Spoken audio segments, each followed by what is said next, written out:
Pero a partir, bueno, de esa intimidad, de intensidad e intencionalidad, logré acomodar cada una de esas frases en uno de esos niveles.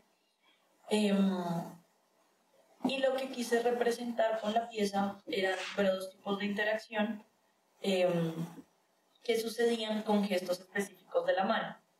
Entonces, para hablar de intimidad o para leer la intimidad de los textos, uno debía acercar y alejar las manos. Para hablar de la intensidad era adentrarse en el archivo o alejarse.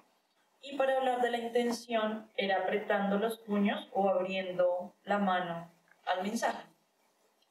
Todo esto sucedía sobre un sensor óptico que iba leyendo la posición y los gestos de la mano sin la necesidad de tocar, digamos que ningún elemento, no era algo para oprimir o presionar, sino simplemente era el movimiento de las manos del espectador. Y esto que estamos viendo en pantalla era un rastro que se iba proyectando en la pared de la posición de cada uno de los dedos y pues se iba generando el dibujo en tiempo real.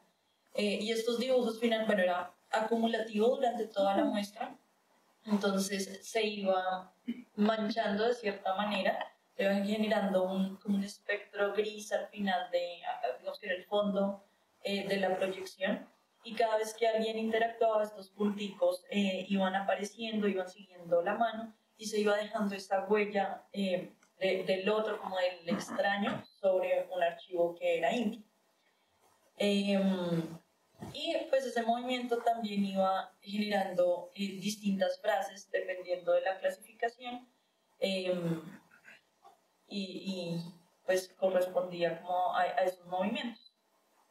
Esa es digamos que la parte general de la obra. ¿Puedes contar algo de la historia de lo que has hecho antes? Bueno, antes de esta cartografía física tenía una versión web. Se las puedo mostrar rápidamente. Que esta exploración pues, nace de una sola carta y de pensar cómo va transformándose ese texto en la memoria, pero en este caso lo que hacía era que sobre este mapa, que estaba dividido por idiomas, no digamos que por los idiomas oficiales de las regiones, más no por las fronteras, las fronteras geográficas y eso. Entonces uno iba seleccionando el idioma al que quería traducir la carta y se iba generando un dibujo, se genera el dibujo de ese trayecto. La cuestión es que al volver al español, que era el idioma original, pues ya la carta viene con un montón de deformaciones porque esto utiliza Google Translate y Google Translate toma la frase, digamos que las palabras de manera literal. Entonces también era una cuestión de la palabra más allá del sentido que le quería dar la persona que escribió esta carta, se desdibujaba totalmente al ser procesada por el computador y pasaba a ser solamente, digamos que palabras que no se relacionaban entre sí y que se iban transformando. Entonces, digamos que desde aquí nace esa exploración y se fue transformando ya en ese dispositivo como en otro tipo de máquina y en otro tipo de gesto, en otro tipo de dibujo. Pero que pues todo habla de dejar rastro, de la huella, de un recorrido sobre una especie de mapa, ya sea un mapa de clasificación o este mapa de lenguaje, de interacción. Es interesante este proceso y es como esa transición que hay de la pantalla al mundo de lo físico.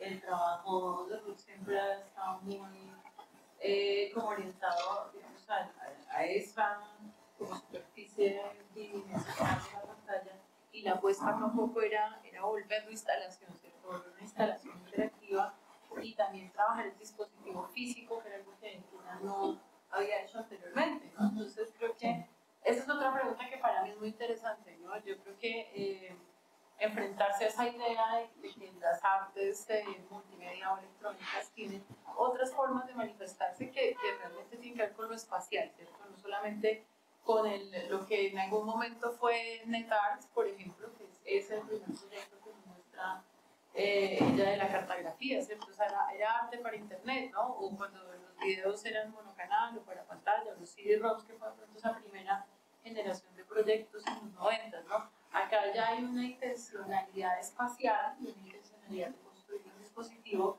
que hace que sea muy intuitiva la interacción también, ¿no? Es interesante cómo interactúa la gente con las obras, como cuando pasan la mano, o el caso de Wither, ¿no? Probar que una máquina puede resistir miles de personas tratándola e interpretándola, ¿no? Es muy diferente porque son obras que rompen la tradición de que el arte no se puede tocar, ¿no? En el museo tradicional el arte está siempre en la pared, tiene un sistema, digamos, para apartarlo a uno de ella.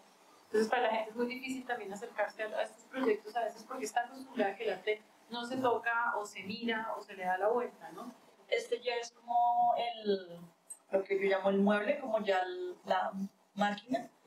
Entonces, en la parte central estaban las tres indicaciones de cómo se debía ejecutar esos movimientos para traer esos mensajes y hacer ese rastro. Entonces, en la parte, pues eran tres círculos, cada uno correspondía a uno de los parámetros de clasificación y explicaba el gesto y daba una breve instrucción, como apriete y abra los puños, acerque las manos entre sí, mueva las manos hacia adelante y hacia atrás. Y eso se iba además reflejando en unas barritas de niveles de cada uno de los parámetros. Entonces, también era una guía para que la gente supiera qué estaba sucediendo con esos movimientos. Que siento yo que en muchos casos se veía como el aprendizaje de utilizar la máquina. O sea, como que así como llega el usuario que solo quiere venir a mover las manos y jugar libremente, llegaban los espectadores que se tomaban el tiempo para leer y que iniciaban moviéndose rápido, pero que terminaban moviéndose muy lento y como siendo muy cuidadosos con lo que hacían, lo cual me pareció muy interesante. Creo que una de mis preguntas durante la exploración es, bueno, ¿qué tanto va a... qué tanto va el espectador a utilizar la máquina como yo quiero que la utilice? ¿O hasta qué punto va a romper el sistema? Entonces fue interesante ver que así como llega el que quiere jugar, llega el que utiliza la máquina como uno lo había pensado inicialmente. Sí, es una pregunta interesante. Digamos que normalmente los flujos de estas exposiciones, que es un poco la pregunta de voltaje, ¿no? Normalmente el arte de este tipo de cosas, arte, tecnología, están en galerías especializadas para públicos especializados que conocen y que les interesa, ¿no? Es un poco arte por artistas, hecho para artistas y para estudiantes de arte. Pero en este caso es muy curioso porque entra público de todas las edades, ¿no? El viernes es el día de la apertura VIP, entonces llegan los que patrocinan, gente que nunca ha visto esas cosas. El sábado van los artistas, los estudiantes, ayer era el día de las familias, con niños. Entonces, cada usuario tiene una aproximación muy diferente. En algunos momentos hay gente que no lee las instrucciones, pero la máquina funciona, ¿no? Entonces, esa es la pregunta un poco de cómo lograr una interacción en la que las personas puedan usar esa máquina sin tener que tener a alguien explicándola, ¿no? Exactamente. Entonces acá se lograba, porque no estuviera nadie ahí en ese espacio, uno encontraba gente como leyendo y tratando de hacer las cosas y probarla en una rotación tan alta. Es algo que entonces hace unas preguntas muy interesantes. Y que tu obra devuelve un poco también a una pregunta pues, que ya existe hace mucho tiempo, ¿no? Tú decías también un poco sobre la fisicalidad y sobre la materialidad de las obras, ¿no?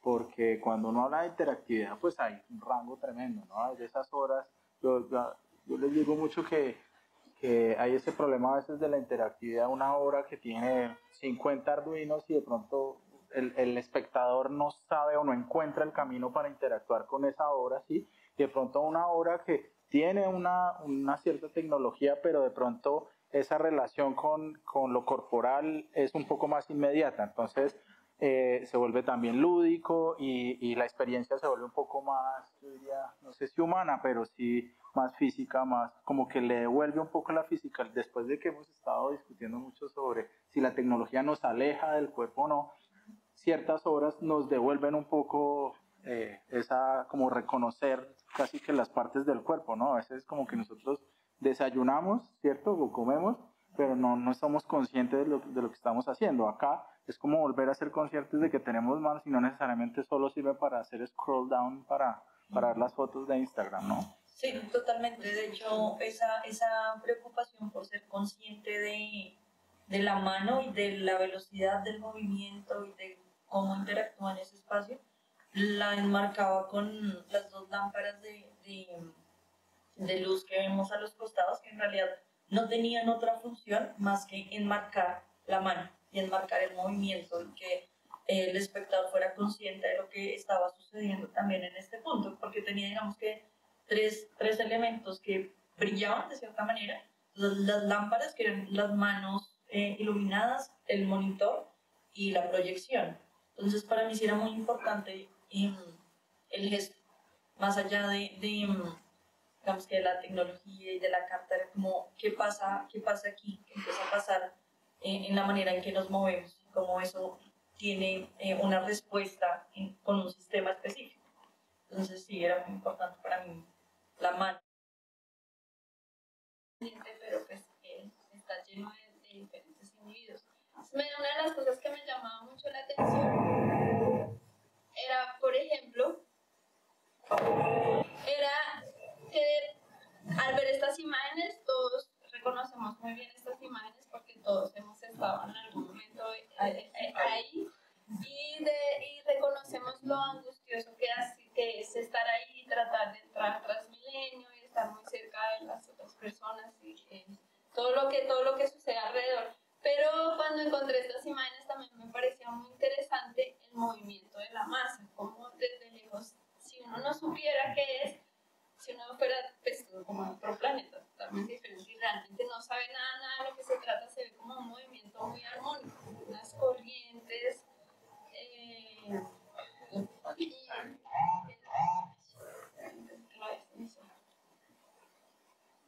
entonces me parecía interesante esa diferencia de ver algo así también como cuando alguien hablaba de eso, cuando uno va a Monserrate y ve la ciudad y la ciudad se escucha como un mar, pero pues uno ya que conoce Bogotá sabe que ese mar realmente es un montón de sonidos cacofónicos que son muy, muy, muy agresivos y que cuando uno está ahí pues genera mucha angustia. Entonces parte de eso me llamó la atención y después como mirando más esas imágenes empecé a encontrar cosas muy interesantes en las masas como la desindividualización.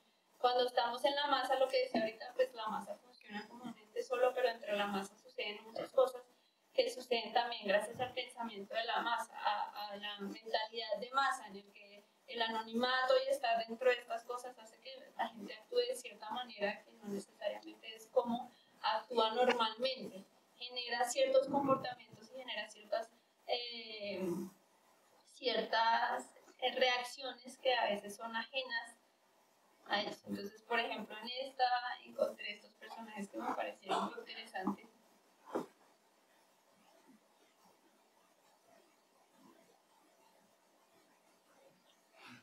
Entre la angustia de la masa y que uno está muy abrumado siempre y todo el mundo lo está empujando y todo eso, ellos están súper contentos. Un Black Friday. Sí. En Apple, para comprar el iPhone 11. Entonces también todo eso me empezó a generar mucho cuestionamiento sobre la masa, sobre la pérdida de la identidad de las personas que están en la masa y sobre también de cierta manera como después pensando un poco todas esas características que tiene la masa tiene un olor también, la masa tiene una voz, pero ¿qué voz es esta masa? Entonces también empecé como a cuestionarme un poquito sobre el privilegio de la voz. Y pues mirando estas cosas, como la gente creyendo que tiene que hacer esas colas y someterse a esas como hostilidades de la masa para comprar algo que realmente no necesita. O sea que la voz, y pensando, hablabas en voltaje también con alguien y le hablaba que, por ejemplo, el plebiscito me llamó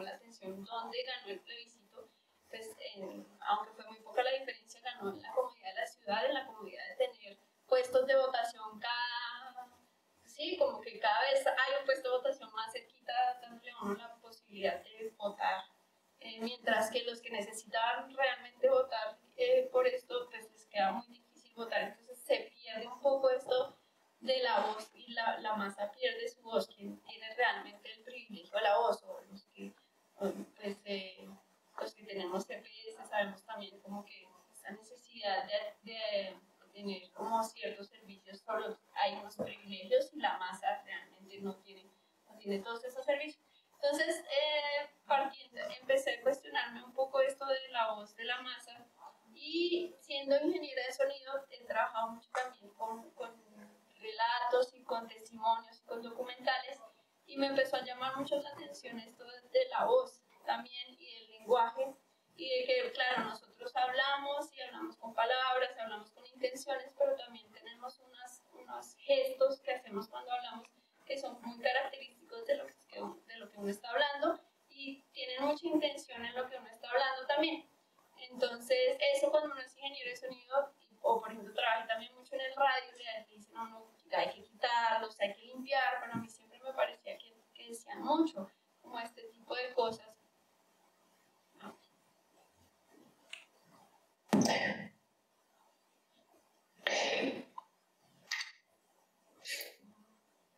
Sí, como esos gestos intermedios. Entonces, por ejemplo, escuchaba que en algunos testimonios cuando la gente tiene que hablar de su familia o tiene que hablar de algo que lo abruma, entonces se traban y les cuesta trabajo o toman mucho aire.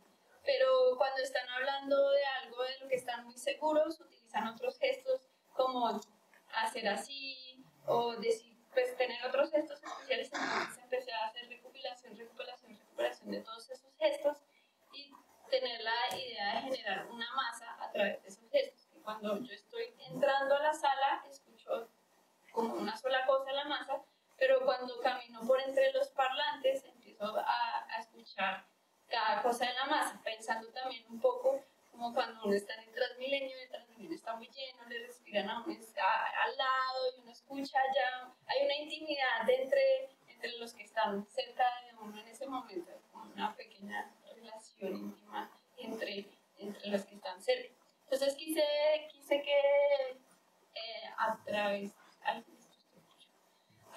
de varios parlantes reproducir esos sonidos uno en cada parlante y generar una masa, pero que cuando uno se acercara pudiera escuchar ese tipo de cosas. Entonces monté unos parlantes.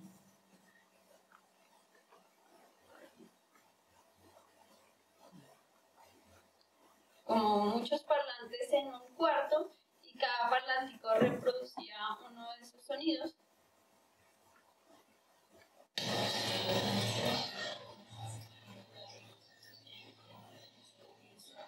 Y entonces eran muchos reproductores que tenían cada uno un sonido, se reproducían por un amplificador y iban a un par de parlantes. Uno podía reproducir recorrer el espacio y ir sintiendo cada individuo de la masa, o estar lejos de la masa.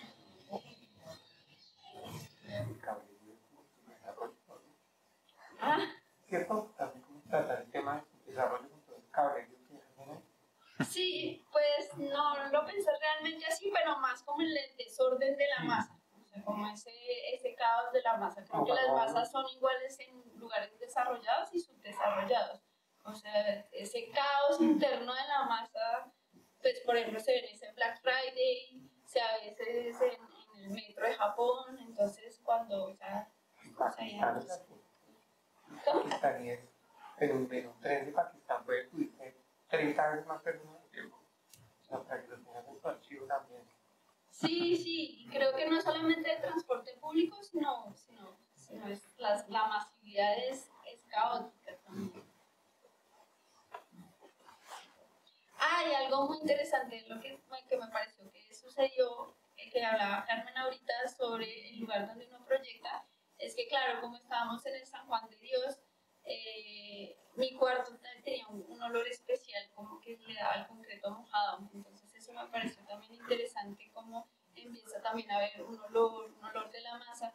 Y como era el San Juan de Dios, todo el mundo estaba hablando como de las presencias y todo eso, generaba como una angustia especial ahí, todos esos... Sí, a mí me llamó mucho la atención. A los que sentimos que son muy cercanos, entonces la gente, claro, ya se sentía un poco asustada, y había especialmente una chica nueva, que cada rato se sumaba y me decía, ese cuarto tiene muchas energías.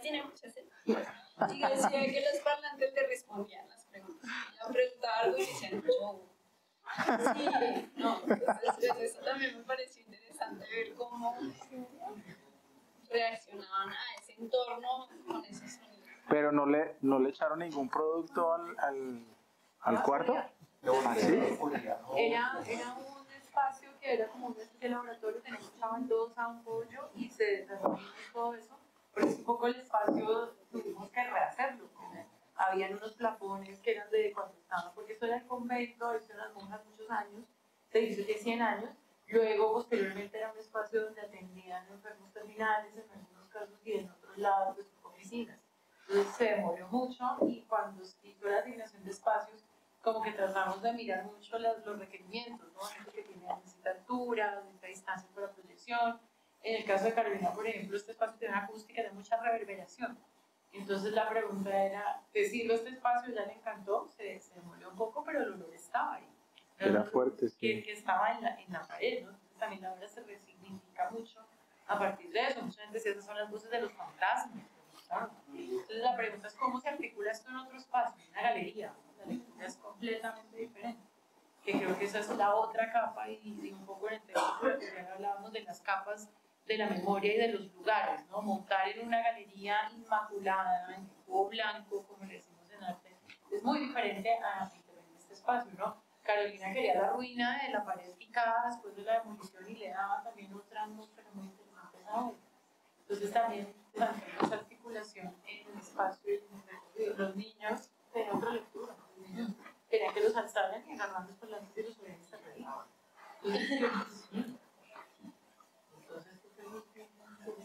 ¿De dónde sacó los fragmentos sonoros? De mucho archivo que tengo de testimonios sobre todo de algunas personas que han vivido el conflicto y otros de unos documentales que hicimos también sobre vivir en el cuerpo prohibido. Entonces ahí era donde veía que se daba eso mucho cuando hablaban como de salir a su familia y todo eso, les costaba mucho, pero cuando hablaban de su discurso sobre el tema del cuerpo, entonces ahí sí hacían esos gestos de esas cosas.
Es un creador de criaturas especulativas del fondo del mar. Y la idea es un poco que se anime a inventarse su propia especie especulativa. Entonces, lo que yo hice fue, digamos, empezar un montón a empezar como a investigar qué son para nosotros como humanos los animales y un poco como les hemos dado explicaciones a lo largo de la historia. Entonces en el medio existía un formato muy chévere que era el bestiario. Entonces en un bestiario se recopilaba, digamos, era una especie de enciclopedia sobre lo que se creía que era el mundo natural y tenían un montón de explicaciones que oscilan entre lo natural y lo poético de por qué existen esos animales. Entonces empiezan a pasar cosas muy chéveres, como por ejemplo las palomas tenían un montón de simbolismo con el Espíritu Santo y demás. Entonces cada animal, digamos, que tenía asignado no solo características, digamos, morfológicas, sino también poéticas. Y esto es, digamos, aún más verdadero con la aparición de animales que son un poco mitológicos. Entonces, durante mucho tiempo se pensaba que las quimeras sí existían, o digamos que los monstruos sí existían, y venían cargados con un simbolismo, ya sea religioso, mitológico, poético y demás. Entonces, yo siento que hoy en día hemos perdido un montón como esa relación que teníamos con qué significan los distintos animales y qué cargas les podemos atribuir. Entonces, siempre he tenido, digamos, una fascinación por descubrir y por lo desconocido. Entonces, el punto de partida es lo que yo pienso que es lo que aún nos hace falta más por descubrir en el mundo, y es pues, las profundidades del océano. Entonces, existen fosas que van hasta los 12.000 metros de profundidad y no hemos bajado ni a los 1.500. Entonces, si hay algún lugar en donde existen monstruos o cosas desconocidas, es allá. Y digamos que tuve esta idea de poder, digamos, predecir un poco qué es lo que había allá. Entonces, por acá... bueno, les voy a contar voy a poner un poquito de en un rato. Entonces, las medusas, ¿no? Todos conocemos las medusas. Pero ustedes saben cómo nace una medusa. Viene de unas cosas que se llaman pólipos.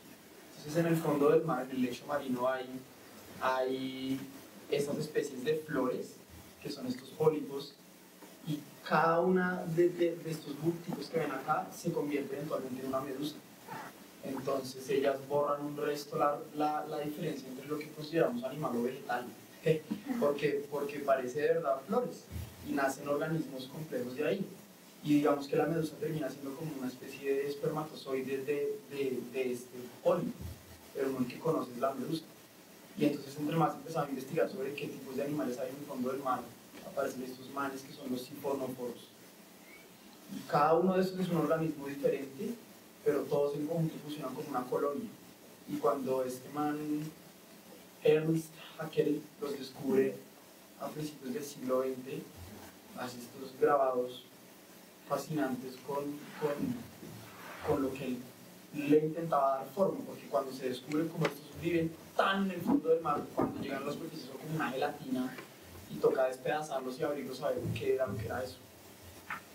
Y funcionan casi como ciudades.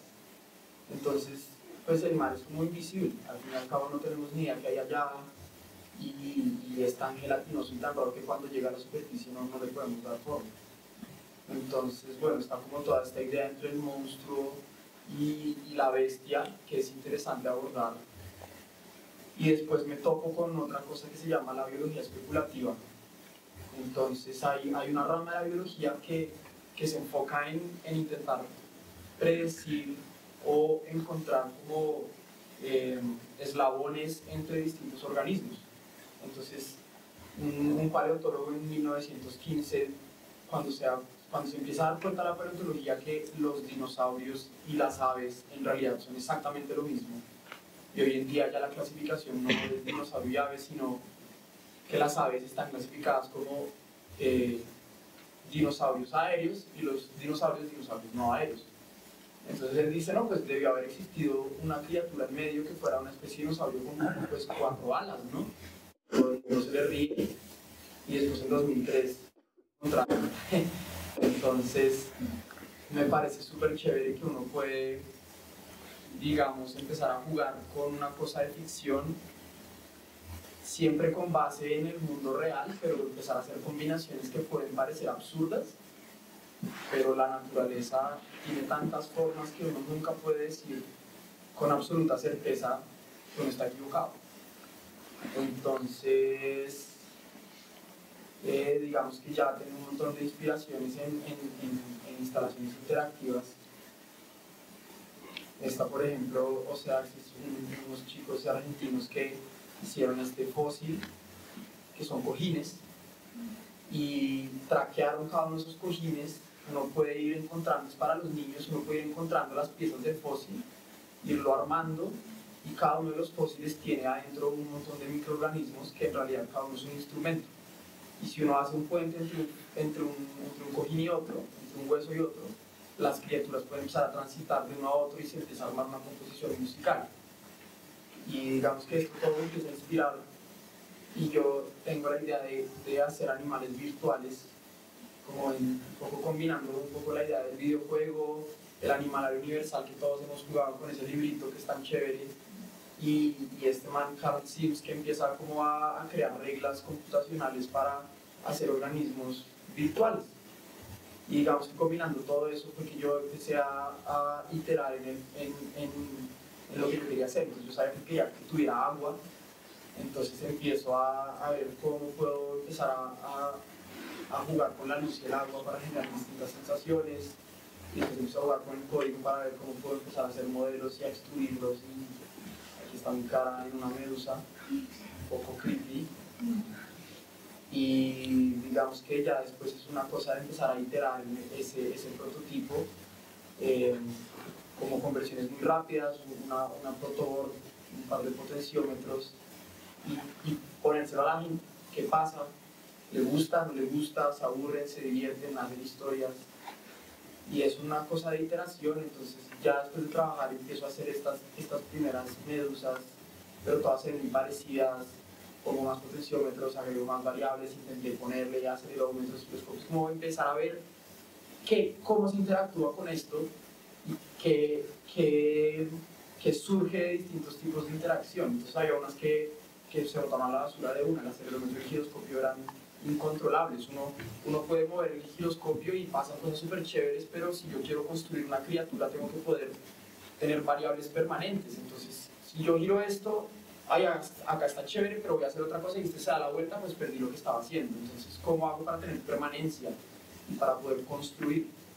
Y bueno, después ya empecé a intentar traerlas al mundo real y pasar como de esa idea imaginaria a una cosa en una proyección y finalmente a algo tangible. Entonces tengo impresiones 3D de las criaturas que se pueden crear con esto, y es como yo creo que este es el paso final que tiene eso, y es como que ya es real, así exista y así esté viva, ya pasa de ser algo que fue, digamos, imaginado a algo que convive con uno, digamos, en este mismo plano de existencia. Y también está como todo el proceso de iteración sobre cómo generar una superficie de proyección que sea medio acuática, medio transparente, pero que alcance a retener suficiente luz como para que parezca que algo está nadando ahí. Y el diseño sonoro es lo último que les voy a contar, que es chévere. Hay un registro de micrófonos submarinos que están puestos para grabar como los llamados de las ballenas y demás, y a veces graban frecuencias o pues, sonidos que no logran identificar, no se le pueden atribuir a ninguna especie que sí exista. Entonces ustedes buscan eso en internet y hay miles de foros como este es el kraken, este es el no sé qué, como que toda la mitología sigue como medio viva por cualquier pizca que haya de cosa que no esté explicada. Entonces yo agarré esas pistas y las empecé a mezclar, y entonces todo el soundscape que tiene la instalación pues viene de seres que pues todavía no están identificados. Entonces también ahí es chistoso decir como no, pues de pronto esta criatura es la que está haciendo ese sonido. ¿El kraken o el fracking? Que no, porque el kraken. Porque nadie se rompe. Entonces, sí. Ese es el kraken, no, es un iceberg que se está rompiendo, no, es un taladro que está haciendo no sé qué. Son aliens, no sé. Y ya, entonces después ya empecé con telas, de proyección, y es ver cómo me va hablando todo ese proceso de iteración a cómo va a ser en un momento. Yo quería hacer una esfera toda viscosa y que encima hubiera como una especie de huevo proyectado, pero no pasó. Y entonces dije, no, pues hagamos un acuario. Ya, tengo como perillas, se fue como el proceso del acuario un poco, la mesa y el código es tan chévere, pero ahí está. Eso es. Si hay alguna pregunta. Sí, yo te tenía una pregunta porque tengo una impresión, pero no sé si no tiene nada que ver, pero de trabajos anteriores tuyos, yo sentiría que hay como una especie de cariño particular por la imagen holográfica. Sí. ¿Qué me puedes decir de eso? Sí, yo estoy cansado de las pantallas, me aburren, me parecen fáciles y me parecen, digamos, como que estoy saturado de pantallas. Yo me despierto y tengo el celular, me pongo a trabajar, estoy en el computador y llego a ver alguna hora y es una pantalla, no quiero. Entonces, la luz es muy chévere y yo creo que uno puede empezar a reconfigurar qué se puede hacer con proyectores o con pantallas, pero en otras superficies, en otros sustratos.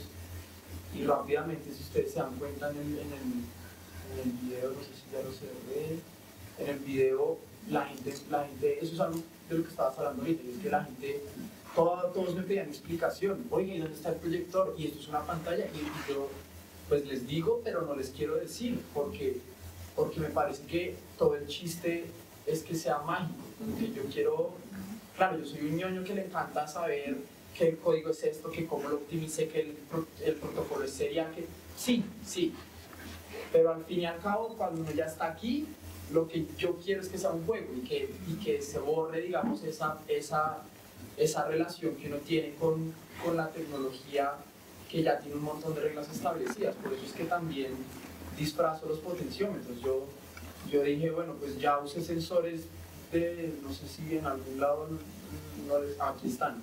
Entonces estas son las tapitas que me vendían en la novena. Y yo dije, no. Entonces fui, me compré unos bolitrones y empecé a estamparlos y a diseccionarlos. Son bolitrones, el bolitrón. Un bolitrón es como un yoyo de goma. Los que tienen un LED por dentro que uno le pega y es como una babita. Y yo dije, eso es. Los diseccioné. ¿Cómo hago para...? Porque estoy cansado de que siempre es una cosa rígida, plana. No quiero decir aburrida, pero voy a decirlo, aburrida. Entonces, las personas llegan y me dicen, ay, pero me das asco meter la mano. Pues cagada. ¿Qué le vamos a hacer? También es un poco la idea. Lo que yo estoy haciendo es incomodar a la gente. A mí me gusta un poquito incomodarlos. Llegan, es completamente oscuro, se tienen que mojar, es algo viscoso, suena... Entonces hay que atravesar un poquito esa barrera de digamos, salir un poquito del confort. Y cuando uno se atreve a eso, a entrar, digamos, es que es al revés, las criaturas no vienen a uno va al reino de ellas. Entonces es como jugar con las reglas de ese mundo. Y los que sí se atreven y sí meten la mano y se mojan, pues entre comillas están premiados con poder interactuar con la instalación. Y eso es el poder que tienen los niños, que es muy chévere. En un momento, ayer había 10, 12 niños que le decían a los papás, me puedo quedar acá, lo demás me aburre, yo no entiendo, aquí juego. Sí. Bueno, entonces todos ahí, yo solo esperaba que no se fuera a romper, pero entonces es un poco como, claro, yo tengo todo el discurso detrás, pero al fin y al cabo es un juego. Y me interesa un resto explorar esa parte lúdica que tienen los dispositivos interactivos. Yo he pasado horas jugando con esa vaina, intentando ver los límites que tiene el código, cómo puedo potencializarlo más, pero pues también lo que estoy haciendo es divirtiendo. Entonces, sí, es un poquito escapar como a esas convenciones que tiene lo interactivo y la pantalla y el sensor y el control. A ver cómo se puede volver un poquito más orgánico. añadir algo ahí, es que una de los intereses de nosotros en Voltaje es justamente ese cuestionamiento a la pantalla, ¿no? Ustedes en Voltaje nunca van a ver, por ejemplo, video monocanal no mostramos, y si hay videos porque hay una razón específica, como por ejemplo en las pantallas. Este año tuvimos 2 obras que fueron préstamo a una colección privada. Una es una obra de un pionero que es David Lamela, es argentino. Son 11 fotografías de horarios específicos de Milán en 1970 y un loop de cine que completa la última imagen, que es como un loop pensado desde el cine hace 40 y tantos años digamos, en una secuencia de imágenes en movimiento. Entonces, en ese sentido, funciona, ¿cierto? Pero nunca voy a mostrarte una muestra de video. Yo creo que también uno de esos intereses nuestros es el cine expandido, es borrar la pantalla, reconfigurarla. La otra obra que tenía 2 pantallas es Ming Wong, es una obra comisionada por la Bienal de Venecia en el año 2009 y es un remake de una película de los 50 que se llama Imitation of Life. La obra de Ming Wong se llama Life of Imitation, es un artista de Singapur y era una discusión entre una madre y su hija vista desde los 2 puntos de vista, ¿no? Entonces la pantalla es necesaria para entender esos 2 universos paralelos que están pasando. Además resignifica los grupos raciales de Singapur, está construida a partir de hombres haciendo los papeles de femeninos. Es otra forma de pensar la pantalla, ¿no? No hay pantallas tradicionales en el sentido de pensar esa pantalla, ¿no?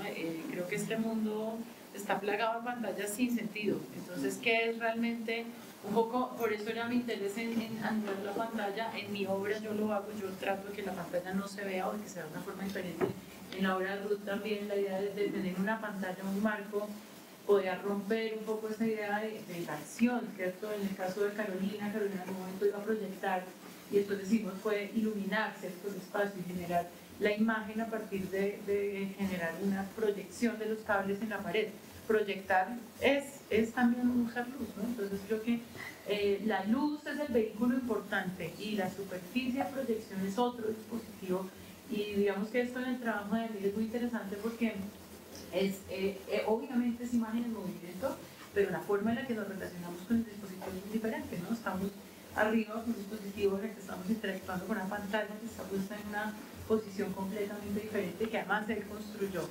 Y también me parece otra cosa muy destacable de este proyecto y creo que es una pregunta muy interesante y es ese punto en el que el diseño y el arte se conectan, ¿cierto? Aquí hay un trabajo de diseño fuertísimo, de pensar el dispositivo, de pensar los objetos, de pensar la forma en la que la persona va a interactuar con eso, pero además va más allá, ¿no? Porque el diseño, claro, hay muchas ramas de diseño, pero muchas veces tiende a generar un dispositivo para mostrar, pero que nos integra con la obra, ¿no? En este caso es la obra, son las 2 cosas, ¿no? Y la reflexión es muy poética.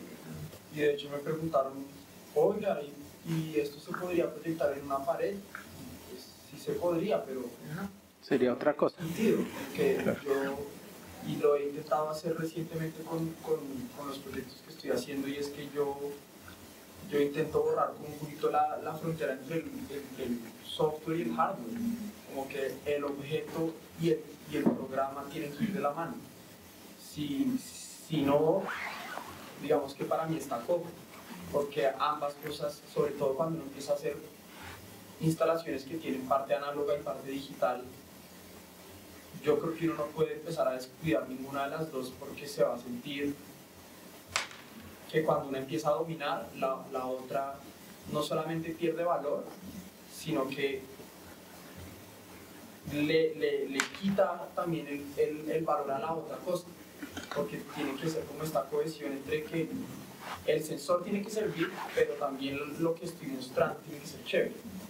Si no, empieza a sentirse más para mí como un prototipo o un demo. Cuando yo ya siento que algo está más completo es cuando es esa interacción entre esas dos cosas ya digamos que está en el mismo nivel. Bueno, gracias, amigo.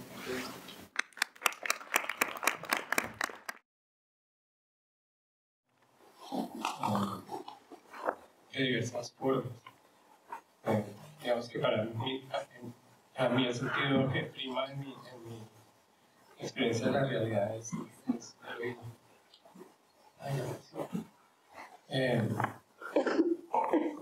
Y yo participé, muchas gracias a Carmen por la invitación a participar.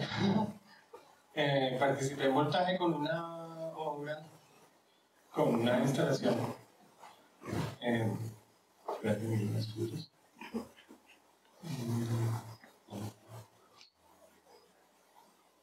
¿Qué titulé? La vida es izquierdo. Sí, la vida. Ay, bueno. Fotos de niños. No. Tan milenias. De Ricardo. No, Ricardo en la playa, Ricardo. bueno, ahí miramos el texto. Este es el texto que describe la obra.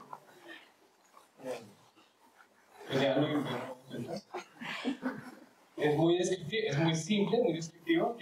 Yo siempre pues me asombro un poco de pues los discursos que elaboran los artistas alrededor de sus obras, que son muy complejos, porque hay un montón de preocupaciones multidisciplinarias. Y siento que mis obras son en esencia muy simples. Digamos, a mí lo que me gusta es el sonido. Me gusta hacerlo y me gusta oírlo. Y más allá de eso, pues no hay mucho más. Pero y en la música generalmente uno no tiene que explicar tanto en ese sentido. Uno simplemente tiene que sonar. En el arte no, toca como que sea. Pero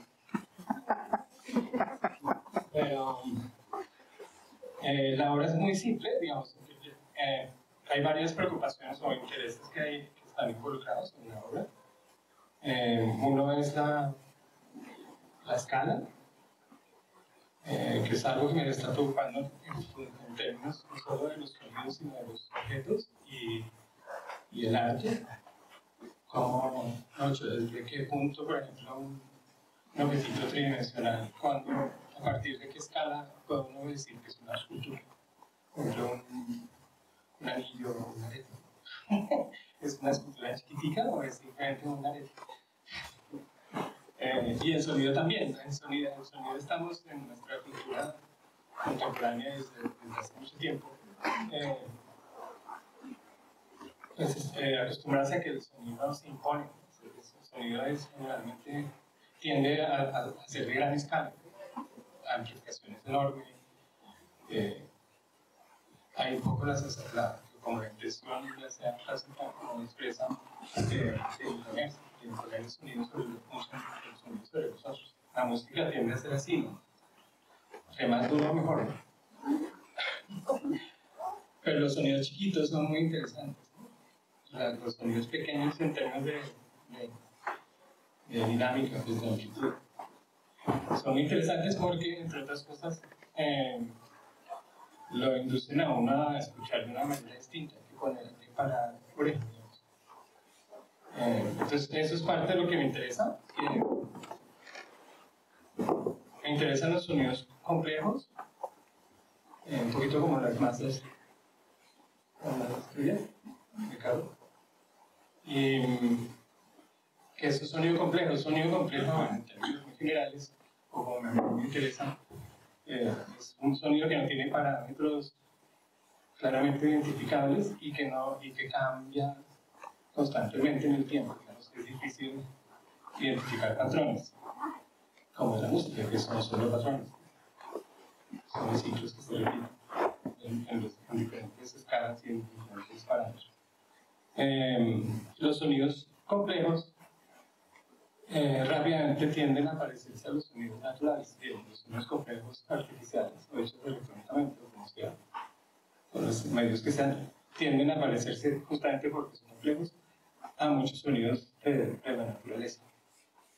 Entonces ahí está un poquito como el quiz de la cuestión en esta obra, que es como esa ambigüedad entre lo artificial y lo natural.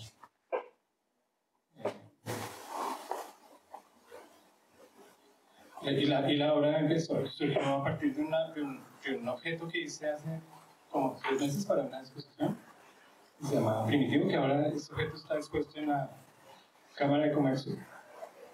Creo que está aquí. ¿Sí? Que es un casco, digamos, hay un aro de metal, que es un aro de esos para hacer ponques, que lo tenía ahí hace rato, nunca hago ponques. Entonces, decidí usarlo para otra cosa.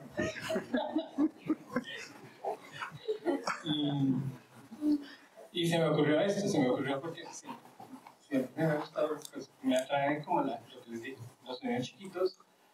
Dentro de la plurifocalidad es otro interés, que es como poner sonidos o ubicarlos de manera que haya múltiples fuentes que uno pueda distinguir, como en la vida cotidiana, ¿no? Que uno está parado ahí, por aquí hay un sonido, por aquí hay otro, aquí hay otro, luego llega alguien, se acerca, es un libro que se mueve. Digamos que la experiencia cotidiana es plurifocal. Entonces hice una especie de casco. El casco, según Carmen, es un casco chirripunk. Porque quedó todo como. Lo hice ahí como amarrándolo con Punchos. amarres de metal. Y quedó como con antenas. Con unos vasitos de plástico. Con vasitos de plástico, sí, para que yo. Como si no me hacer. Cyberpunk, no, Cyberpunk. Y era algo que uno es un objeto que no se puede poner como un sombrero, ¿no? Se lo pone en la cabeza, tapa la vista y hay 6 parlantitos alrededor que van emitiendo sonidos. Aquí está el caso.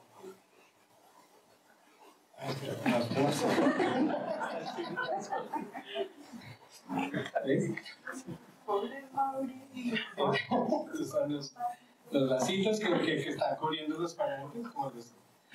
Esas son todas cosas que se me ocurren por ahí. Pues yo digo, chévere, esto es como el mismo diámetro de estos vasitos. Y además tengo mi casa llena de bañitos. Entonces hay que irlas como reciclando. Ese es el sí. Y bueno, y pues estoy usando estos aparaticos que también es mi fascinación con la miniaturización que hay actualmente en la tecnología. Este aparatico que es así grande. Cuando yo estaba chiquito estudiando era un aparato así grande. Y además que tenía que poner pues, un magnetófono con un amplificador. A mí me parece genial que uno puede llevarse 10 de estos en el bolsillo. Cuando antes era realmente un cambio. Eso me fascina, pues porque da la posibilidad de reproducir a muy alta calidad el sonido. ¿Qué más puedo decir?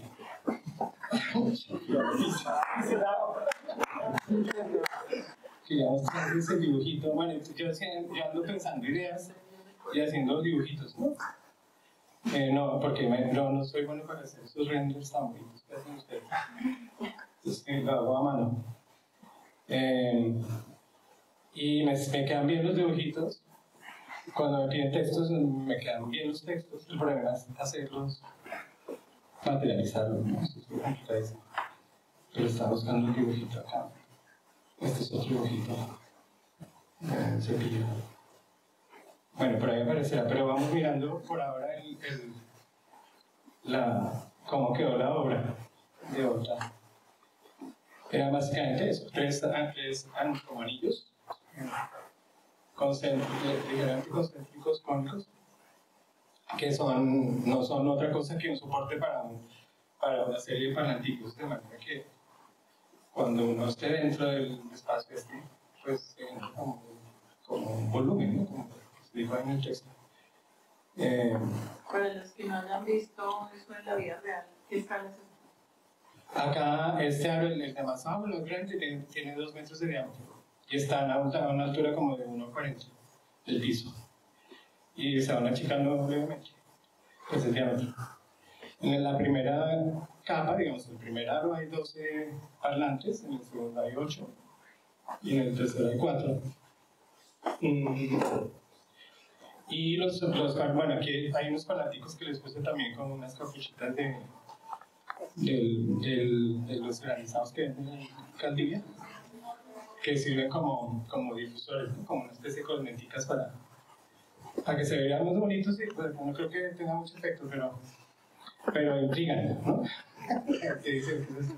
De hecho, yo creo que si la vuelvo a hacer, voy a poner más atención a eso, como a filtrar o a engallar un poco más los parlantes. Y son parlanticos chiquiticos, desde un medio centímetro de diámetro hasta el máximo son 5 más o menos. Y dan cada uno pues, diferentes como colores, cualidades del sonido, ¿no? Como timbres distintos, colorean de manera diferente el sonido. Y los sonidos son un montón de sonidos complejos, como había dicho antes, hechos con un sintetizador, con una emulación digital de un sintetizador analógico que era muy bonito, lo usaba Pink Floyd. Muchos grupos de los 70 usaban ese sintetizador. Brian Eno lo usó, yo lo usé.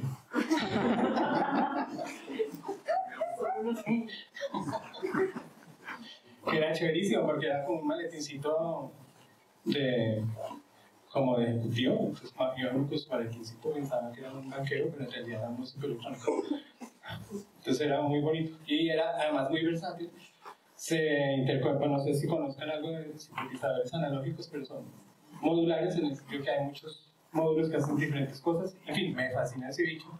Y la emulación es muy buena porque la ayuda a ser el mismo que diseñó el aparato original y suena delicioso. Entonces uno juega, empieza a armar parches interconectando módulos y rápidamente, porque son intermodulaciones que se van complejizando rápidamente entre osciladores y efectos, se generan comportamientos cuasi caóticos que son pues obviamente complejos y son a mí pues, me deleitan profundamente, me encanta oírlos. Entonces generé montones de esos sonidos y iban jugando con el bichito y grabando. Y un poco, digamos, la composición no es una composición muy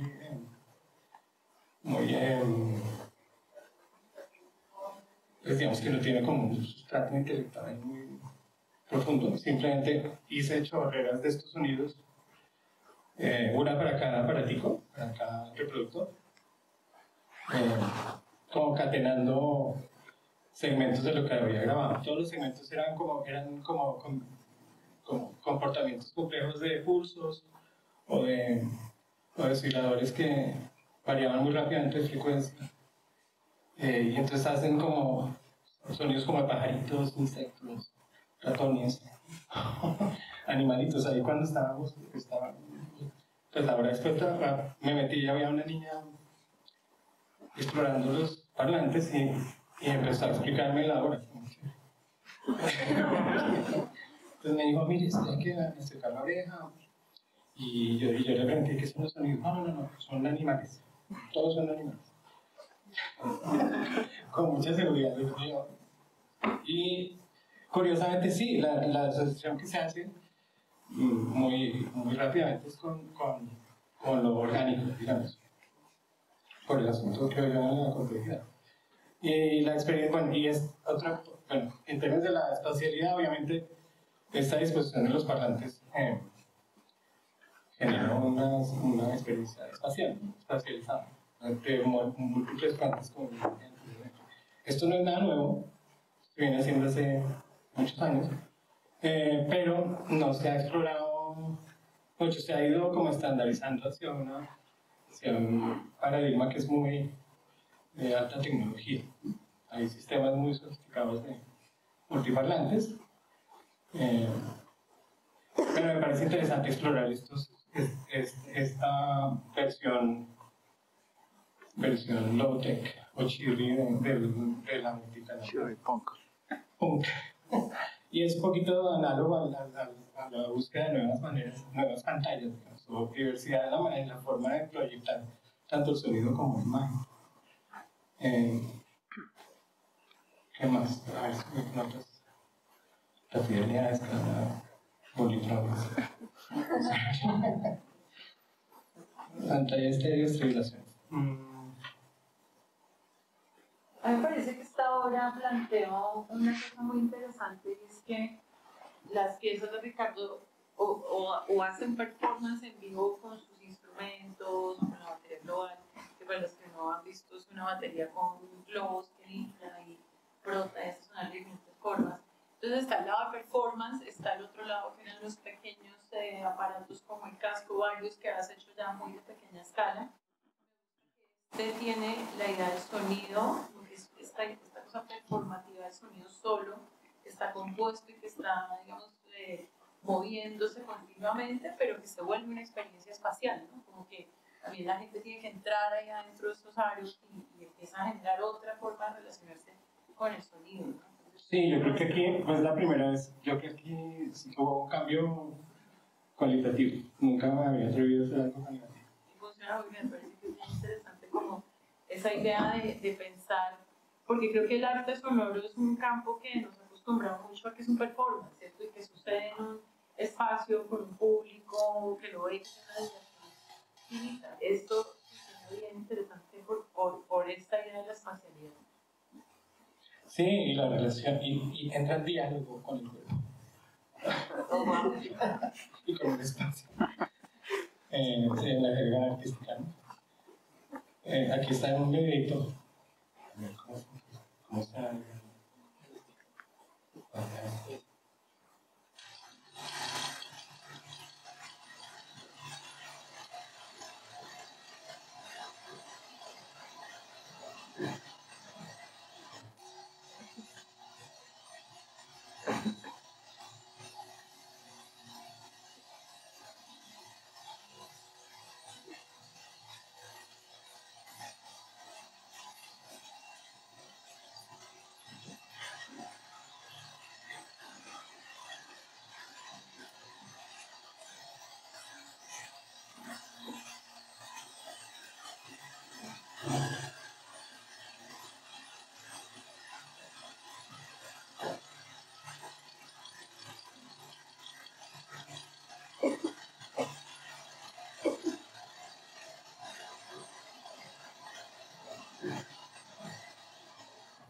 Está un poco mareador, pero era bonito también el efecto de a una cierta distancia, uno lo que es casi un ruido blanco, una cacofonía. Y a medida que se acerca, pues empieza a distinguir los diferentes sonidos singulares. Yo creo que ya está viendo. Preguntas para Ricardo. Yo sí tengo una pregunta, Ricardo. Ahorita, pues en estas últimas semanas he estado como en discusiones sobre algo que yo tampoco había entrado a explorar mucho, y es algo, hablan por ahí de algo que se llama 8D, el sonido 8D, que realmente es como sonido en 3D, pero es como la evolución de lo binaural, ¿cierto? Y siento que lo tuyo es un poco, siempre en términos low-tech, pero esa misma exploración, o ¿qué te parece? Pues ahorita que me parece interesante por lo que hablamos de virtualidad, cómo de alguna manera el sonido se integra a esa idea de como generar un espacio virtual para, pues, inclusive la destrucción de las pantallas, ¿no? Como de la experiencia audiovisual, digámoslo así. Sí. Es que yo creo que, bueno, como dijo Carmen, yo creo que el asunto, el elemento principal en la experiencia o en la cadena de relaciones es el cuerpo, ¿no? Sí. Entonces yo creo que la noción de alta o baja fidelidad es relativa a lo que uno pueda percibir. A uno no le sirve que el equipo sea de altísima fidelidad si uno no es capaz de discernir efectivamente lo que está recibiendo. Pues es como la gente que está obsesionada por el 4K y terminamos viendo los pantallas. Claro, claro. Sí, exacto. Exactamente lo mismo. Sí, claro que ya estamos perdiendo, creo yo, un poquito la capacidad de digamos, la alta fidelidad de nuestra experiencia está reduciendo a medida que nos metemos en sistemas artificiales que son supuestamente de alta fidelidad. Claro. Entonces, es interesante pues poner en evidencia eso, ¿no? Que uno puede tener un sistemita o sea, que con componentes muy baratos, con un sonido muy malo, pero generar una experiencia muy rica. Sí, claro, mi pregunta iba justamente a eso, que de alguna manera la tecnología sí está como, es como cuando aparece el sonido digital, a diferencia del disco, ¿cierto? Del LP, ¿sí? El sonido se recorta a ciertos niveles y nosotros al final lo que estamos haciendo es acostumbrando a escuchar ciertos niveles y no a pararle atención a otros que antes existían, una calidad que existía antes, y lo mismo en la visión. Una fotografía antes en blanco y negro tenía una calidad particular que hoy en día ninguna fotografía va a tener esa misma calidad. Entonces en el sonido pasa un poco lo mismo. Esta nueva tecnología 8D, como la entiendo yo un poco, pues finalmente es una serie de algoritmos, ¿sí?, que simulan pues estos sonidos y cómo el cerebro interpreta esos sonidos. Claro. Pero en ese proceso se tiene que perder algo, me imagino. Claro, yo creo que hay una relación inversa entre avance tecnológico y desarrollo cognitivo. Yo no soy pero algo iba así, dice, cuando estabas hablando, ¿qué estabas diciendo? ¿Qué parte? Las frecuencias. Las pérdidas, sí. De la pérdida de como de información, ¿no?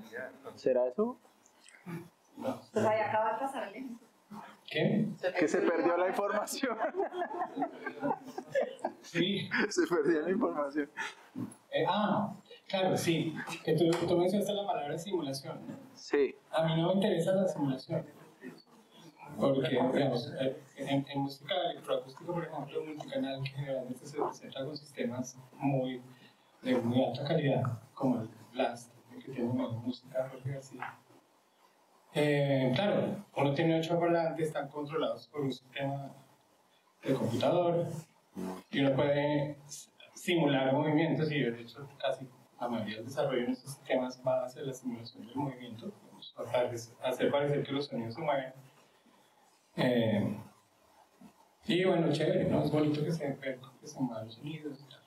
Pero rápidamente es un truco que se gasta muy rápido, y me interesa más la presentación de una realidad concreta, no una simulación.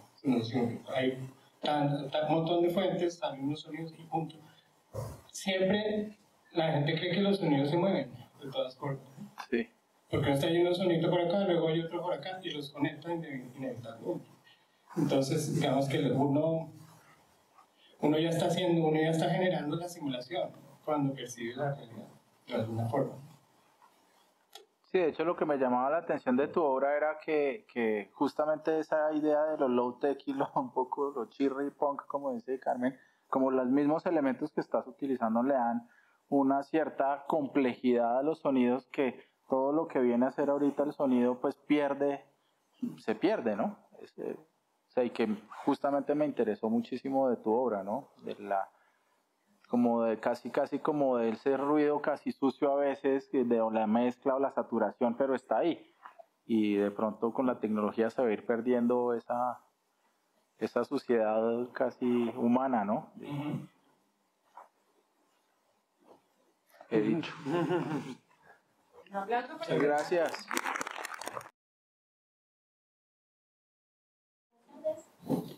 Mi nombre es Laura Tobón Echavarría.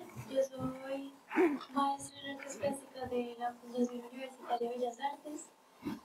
Y bueno, mi obra, mi interés, así se ha guiado como por tratar de entender cómo funciona la memoria neuropsicológica, tratando pues como de entender cómo almacenamos el recuerdo en ella.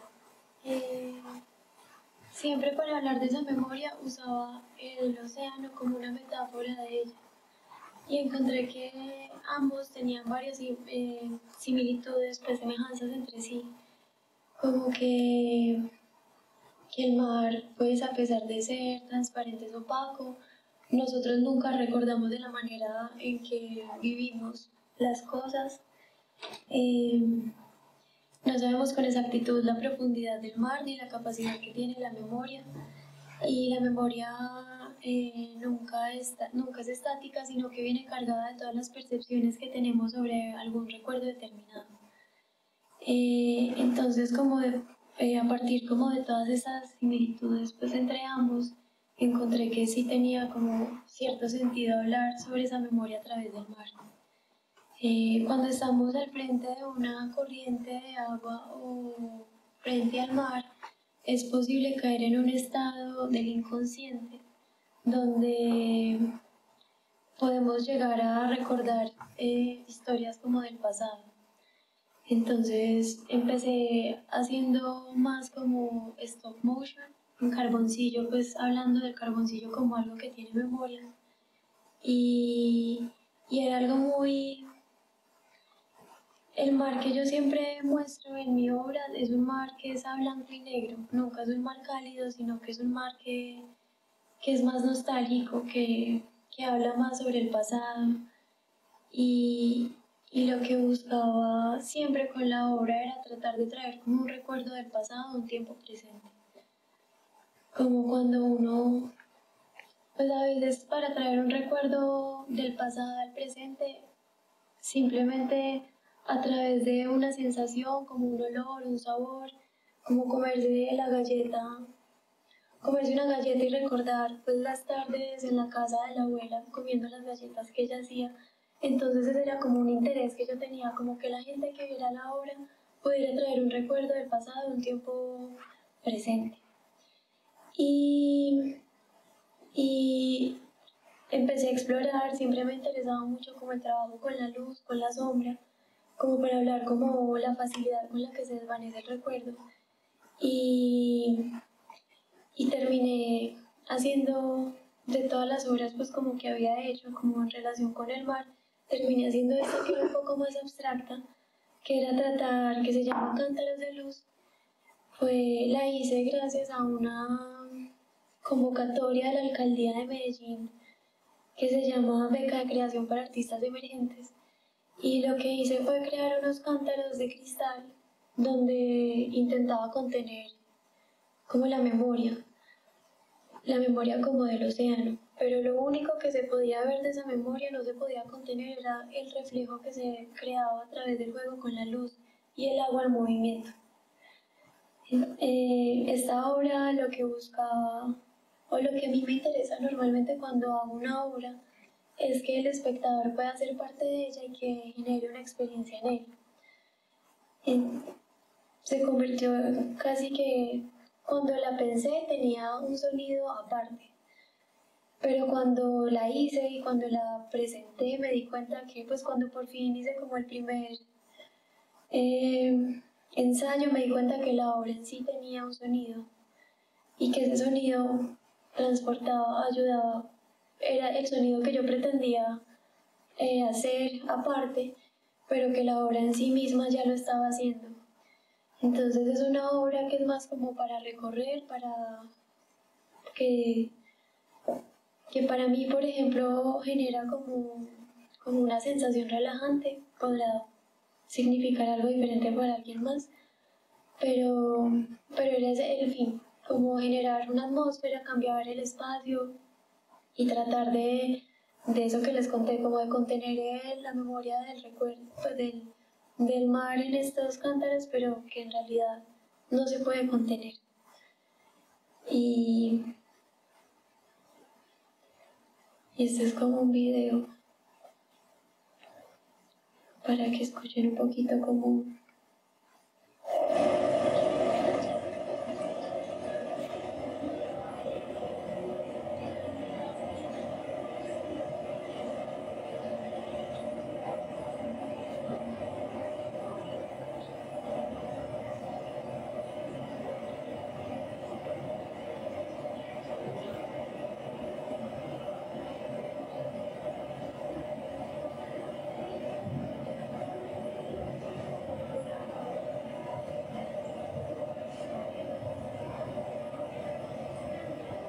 Nunca se puede borrar.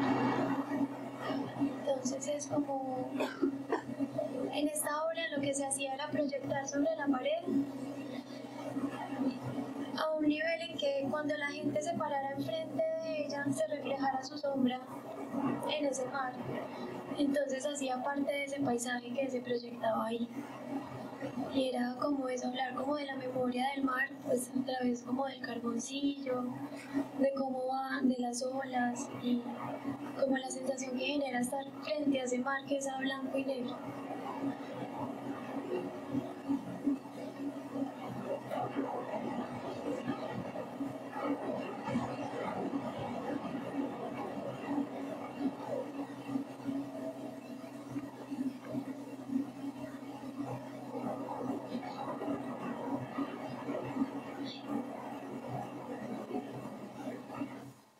Y ya.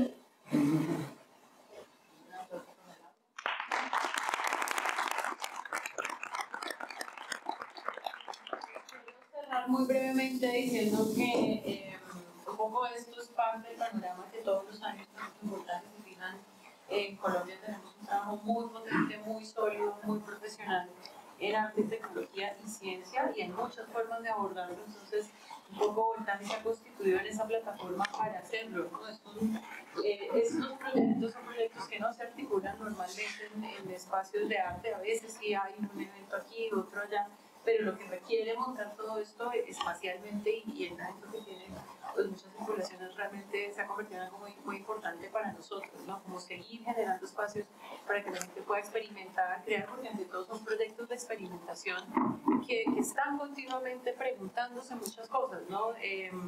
Digamos que una de las cosas que nos dice mucha gente que va a Voltaje es que es un espacio muy diferente a todo lo que pasa en la Semana del Arte, ¿no? Justamente porque no vendemos. O sea, alguien en algún momento podrá comprar una obra de estas, pero no es la constante, ¿no? Los coleccionistas tradicionales compran otro tipo de obras. Pero la gente pregunta todo el tiempo. Sí, la gente pregunta todo el tiempo. Preguntan mucho, pero digamos que también esto en algún momento seguramente va a generar un coleccionismo, pero también es muy interesante esta idea de que estos son proyectos que se producen un poco por la experiencia de generar un espacio dinámico, un espacio de experimentación, un espacio donde se articulen las cosas para que esto pase, ¿no? Y tener todas estas obras juntas al tiempo nos interesa mucho.